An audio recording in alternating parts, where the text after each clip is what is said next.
Nick Tammaro here, back with a preview of Saturday's Florida Derby, arguably the most influential prep race over the last 5 years. It's been since 2017 that we've seen the Florida Derby winner, always dreaming, come back and win the Kentucky Derby. Joining me to talk about this Florida Derby, Darin Zoccali. How you doing, my friend? Doing well, Nick. Great to be with you. An exciting weekend of Derby prep season. Florida Derby, of course, is at the top of the mountain when you talk about key Derby preps. Some of the major horses that have come through that race, obviously horses like Barbaro and Orb also come to mind. So looks like a loaded field once again. And you have to think there'd be some Derby ramifications with the result of this year's Florida Derby as well. Yeah, I almost feel like this race is sort of indicative of the Derby trail right now, which is we see some horses that look like they're pretty good, but you can't really fully embrace them. Am I right about that? It's like, I want one of them to really step up and say, hey, I'm a contender, sort of like Epicenter did last week. It seems as if every horse that has been labeled a major player, we can find not necessarily a chink in the armor, but something that we could point to and say, well, he hasn't quite done this yet. And like you said, Epicenter, obviously in the Louisiana Derby, put that to rest when he was able to show that he could rate from off the pace slightly and still put forth a masterful performance. Similar outcome here. Can horses that have had easy leads and produced big wins, can they do things differently? Can they get that start under their belt that gives us confidence going into the Kentucky Derby? Totally agree with that assessment on the road to Churchill. Yes. Can all of these horses that have enjoyed perfect trips overcome adversity, not once, but likely twice, if they're going to be blanketed with roses in about 5 weeks? Let's look at this Florida Derby field and start it off by taking a look at Classic Causeway, recent Tampa Bay Derby winner. I had a friend text me and ask me the last time the Tampa Bay Derby winner even ran in the Florida Derby. I couldn't come up with one. I think this might be the first time in God only knows how long. Hey, I agree. I remember Street Sense ran the Tampa Bay Derby, and then he went to the Bluegrass Stakes. Right. So I can't think of one either. Classic Causeway, there was a lot of talk that this horse might train up to the Kentucky Derby, which is something that we've seen a couple of times with Tampa Bay Derby winners in the recent past.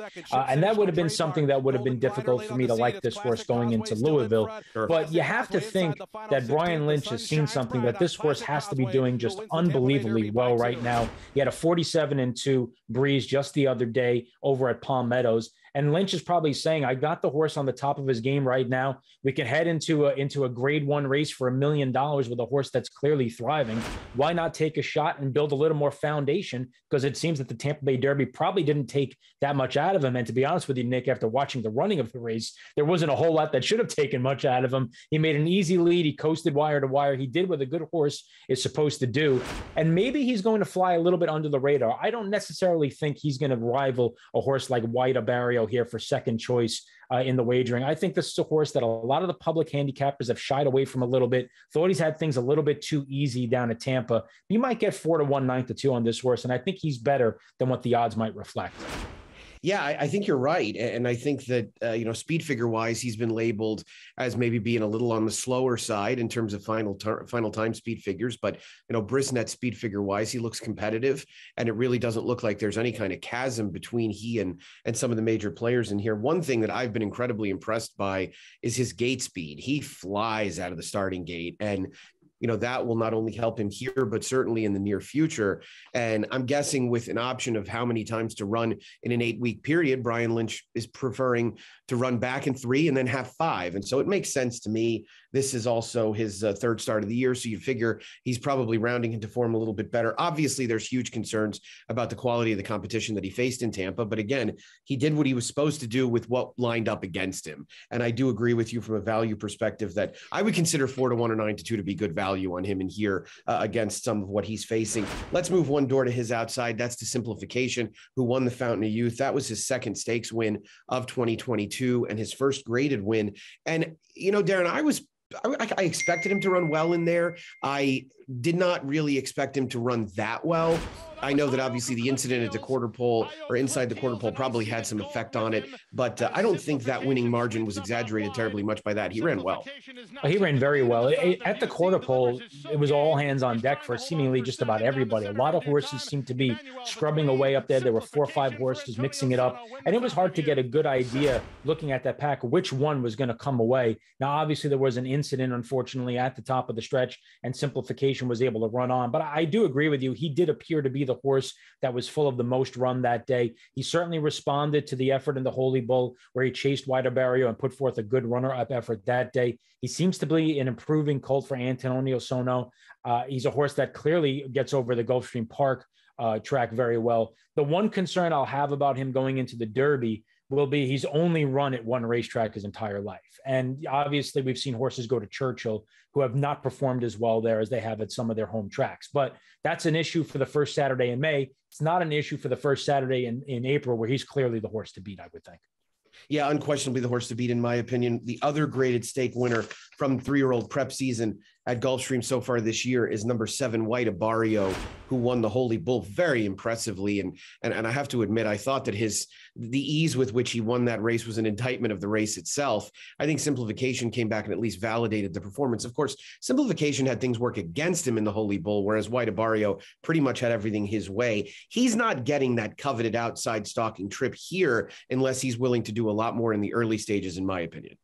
Yeah, I agree. He does have a little bit more tactical speed, and he's certainly one that could push Classic Causeway early on. And you have to figure he's going to work out a good trip, unless Charge It really comes out of there flying and tries to float this horse a little bit wide into the first turn, which could be a little bit concerning. But if he can avoid that situation, he should be able to land a nice stalking trip just off the speed and have every opportunity. The more impressive thing was that the Holy Bull was his first race back off about a 9-week freshening. So now he comes back about 8 weeks or so after that. You have to figure he's ready to take another step forward. He earned a very good speed figure across all the metrics in the Holy Bull.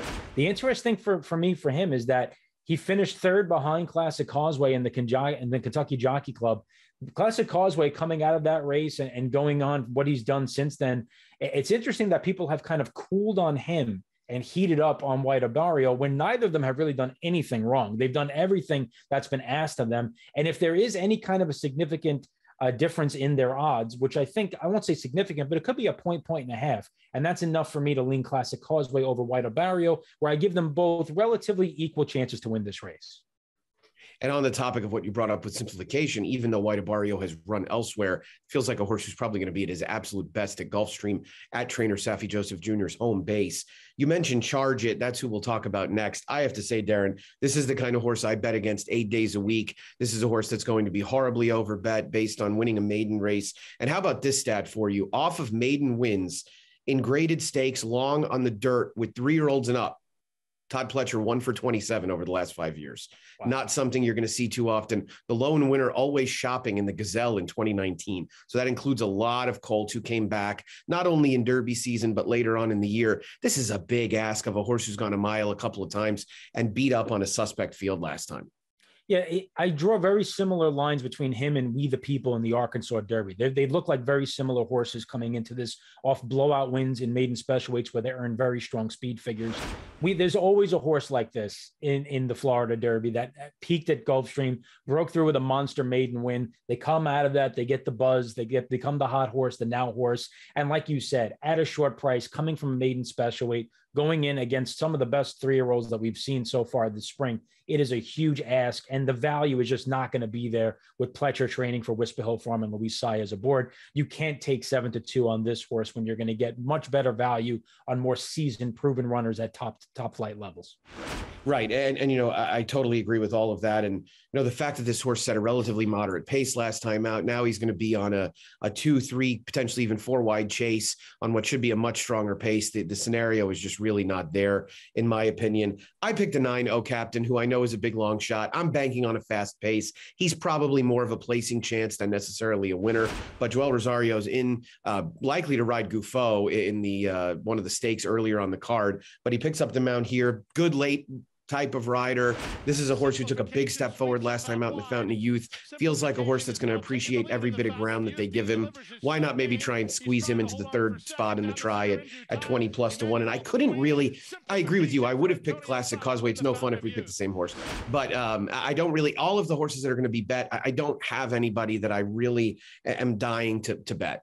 So a little bit of an outsider there in a race where I don't think it's going to surprise anybody if it ends up going the way of someone that's a little bit more unheralded. I don't know about anybody beyond O Captain. It's kind of 3 or 4 horses in this field look like they're probably destined for running for a tag. But at the same time, this is a horse who I think still might have some upside. Yeah, I agree. I mean, certainly bred to run all day. You have to think as these races get longer, this is the type of horse that's going to get better. He's got AP Indy on the dam side, Carpe Diem as the sire. Only a $17,000 Keeneland purchase. So obviously he has already far exceeded expectations there with his third place finish in the Fountain of Youth Stakes. He should get a lively pace scenario. Florida Derby Day, or Gulfstream Park, I should say, tends to play more kind to horses that lay close. We do know that, but you're going to get a big number on this horse. My only concern with him is he already has made two significant moves up from a speed figure standpoint, from start 1 to start 2, start 2 to start 3. Does he have another big move in him now going from start 3 to start 4? But if you're going to get 22 to 1, you can take a risk on that rather than taking a chance on a horse at 5 to 1. So I think, is he more likely to run a good third than win? Sure. But he's going to be on my exotic tickets. No question. Yeah, couldn't agree more. That's almost exactly the way I saw it too. That is the look at this year's Florida Derby. I know Darin's got a busy week talking Derby preps left and right. It is Derby prep season, and we're very much looking forward to it. Darin, thanks so much. You got it. Let's go Classic Causeway. Let's get to the winner's circle. Absolutely. That is what we're looking forward to in Saturday's Florida Derby. Make sure you're on board betting right here at TwinSpires.com. Until next time, best of luck.